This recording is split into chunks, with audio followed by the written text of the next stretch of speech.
Thank you very much. And I respect that you're trying to make sure that commercially sensitive information isn't available. What I have found when I've reviewed this agreement, and in fact reviewed other publicly available documents like the CIF agreement 810-819553, which is related to the agreements that we're talking about today, is that the redactions are not consistent.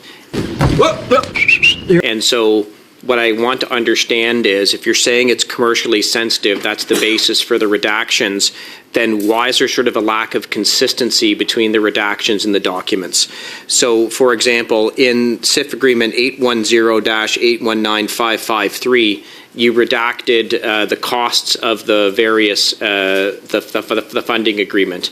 But in CIF Agreement, the one that we're talking about here, 813-816-251, the dollar amounts, in fact, aren't redacted, and the dollar amounts of the other agreement are in that document. Like Amendment number 2 of CIF 816-251 puts in the full amount of the $15 billion contribution. So it's not redacted in this document, but it's redacted in another. Can you explain that inconsistency? Well, we're waiting.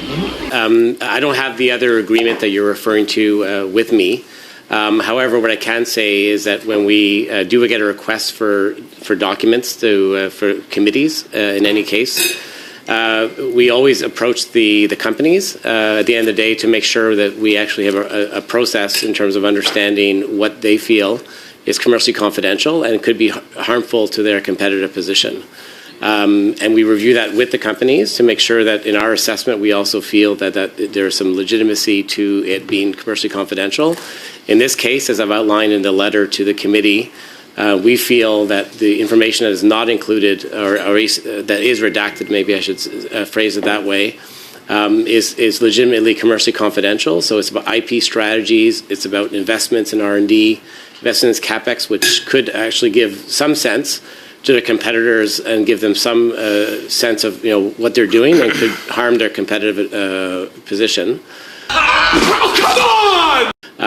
So it's a case-by-case basis. A company may feel over time that it no longer needs to be protected, and that may change. But as we do it on a case-by-case basis with each company.